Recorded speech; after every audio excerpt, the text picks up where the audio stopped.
Welcome to How to Retire on Time, a show that answers your questions about all things retirement, including income, taxes, Social Security, healthcare, and more. This show is an extension of the book, How to Retire on Time, which you can grab today on Amazon or by going to www.howtoretireontime.com. My name is Mike Decker. I'm the author of the book, How to Retire on Time, but I'm also a licensed financial advisor, insurance agent, and tax professional, which means when it comes to financial topics, we can pretty much talk about it all. Now, that said, please remember this is just a show. Everything you hear should be considered informational, as in not financial advice. If you want personalized financial advice, then request your wealth analysis from my team today by going to www.yourwealthanalysis.com. With me in the studio today is Mr. David Franson. David, thanks for being here. Yes, glad to be here. It's fun. David's going to be reading your questions, and I'm going to do my best to answer them. You can send your questions in right now, either by texting them to 913-363-1234. Again, that number, save it in your phone, 913-363-1234, or email them to heymike@howtoretireontime.com. Let's begin. Hey, Mike, what advice do you have for teens and their retirement? Yeah, this is one of those questions where it's, if I could do it all over again, what would you do? Yeah. So I'm going to be a bit unconventional, but listen up. You know, you heard it here first. I'm actually writing an article for Kiplinger on this very topic. Okay. Because it is more difficult to get ahead today than any other time. We are experiencing what's called the silent depression. And it's the idea that wages have not kept up with inflation. And it's been going on for decades. You know, this is effects of a global market. It's the effects of technology, which makes it easier for businesses to operate faster, more efficiently, so they need less workers. And you could argue, well, technology is one of the biggest sectors. Yes. But imagine us trying to process and create things without technology. It would take so much more labor. And if you're having a hard time with that concept, just think of the tractor.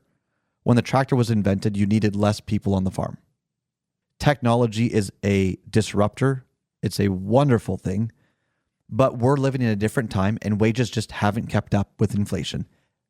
I don't think anyone's going to dispute that. So, in my very unconventional opinion, I don't think the current path is the right path, as in you go to school, you go to college, you get a job, and then you start trying to figure it out.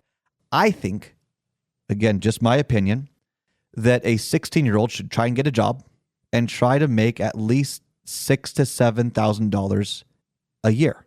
Okay. Part-time, 20 hours a week, you're working through the summers. But if you can earn, let's say, more than $7,000 a year, and things work out to where your expenses and all that you could put $7,000 into a Roth. You know, think about it. Your home's paid for because you're living with mom and dad. Yeah.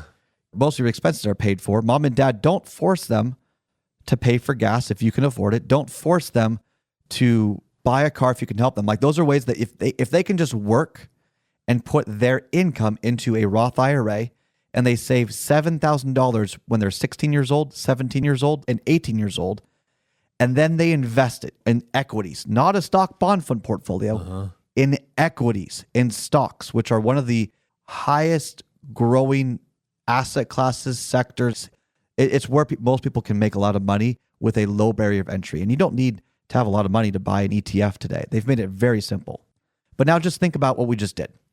We put some money at the earliest age in their Roth IRA so it can grow tax-free, and in retirement, it pays tax-free. So if we assume the growth until age 60 and we're adjusting for inflation, it'd be around 8.7%. Okay. That's just based on, the 80s, 90s, 2000s, so all the way to today, accounting for inflation. That would be the growth for current value, or the money today. They would have saved around $800,000 for their retirement. So when you think about how stressful it is to try and save for retirement, how just to make ends meet, what if you could basically take a large chunk of their retirement, which they can't touch until they're 59 and a half anyway, locked it away in there, and bought a bunch of equities, a bunch of stocks. Now what you've done is a couple of things. One, you've made sure they got a job, because you got to go in the workforce one way or the other. And so they've gained some experience, built their resume. You've checked off a large portion of their retirement. Think of how less stressful you would be financially if you knew that a large portion of your retirement was taken care of.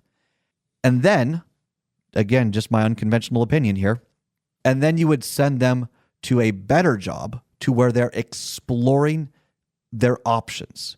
You go to school when you want to develop a specific skill that will eventually turn into a career. Okay. So for me personally, I thought I wanted to be a doctor until I realized, and this was at University of Washington, I was kind of playing with one of their simulations with a scalpel, cutting fake skin. Oh, freaked me out. Could not handle it. So that quickly changed. And then I was going to become an attorney. And then I realized that reading contracts and I love reading contracts, but if I did that day in and day out, it wasn't my thing. I happened, because of internships and trying different jobs, I happened to stumble into finance. Never in a million years would I have thought I would have enjoyed a career in finance, but I love logic and I love problem solving. And financial planning is basically that. Completely changed my life, would not have known. So experimenting with different jobs, 6 months here, a year there, but you do that till you're, 20, 21 years old. And while you're doing this, hopefully you can get an associate's degree as well. So you knock out the first 2 years of college at a community college free, right? Yeah. Or really cheap. Yeah. Then you can go back to school, whether it's at a university or it's at a technical school. Maybe it's a code school. Maybe it's a plumbing school, whatever it might be.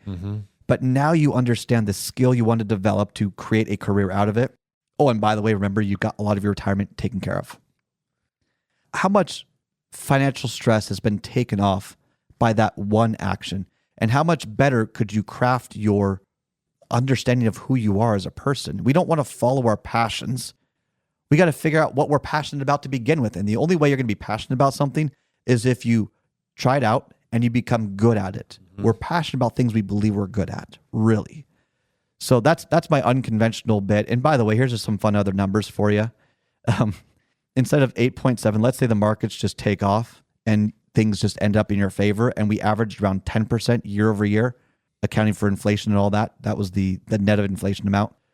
You'd have around 1.3 million when you're 60 years old if you just put 3 years of contributions to Roth. And that was it. No other 401k, nothing else. That's amazing. What about if it was 12%? You'd have 2.9 million. So are we doing things right by sending kids straight into debt, or should they cover their basis first as they explore to figure out who they are? I know a lot of parents say, well, college is the time where you leave and you get out and you figure things out. I get that. But at what cost? And many parents can't really afford to put their kids through school, but they do it anyway at their own expense. And I think there's a lesson to be learned about kids paying for their own school, at least half of it, whether it's through scholarships because they earned them, whether it's through, just some working, kind of grant or something. But if you don't work for it, it's not going to mean as much. Yeah. Just my opinion. But yeah, I personally believe, and yeah, my kids who, I've got a 4-year-old and a baby due in April. Yeah. So there you go. But yeah, when they're 16 years old, they're going to be doing this if I have any say in it. You never know with teenagers. But to me, it seems a more healthy, suitable, and productive way to help a child, one, build a foundation, a financially literate foundation as they explore to figure out who they are and what they want to do in life. You're listening to How to Retire on Time. That's all the time we've got for the show today. If you enjoyed the show, consider subscribing to it wherever you get your podcasts. Just search for How to Retire on Time. Discover if your portfolio is built to weather flat market cycles, or if you're missing tax minimization opportunities that you may not even know exist. Explore strategies that may be able to help you lower your overall risk while potentially increasing your overall growth and lifestyle flexibility. This is not your ordinary financial analysis. Learn more about Your Wealth Analysis and what it could do for you, regardless of your age, asset, or target retirement date. Go to www.yourwealthanalysis.com today to learn more and get started.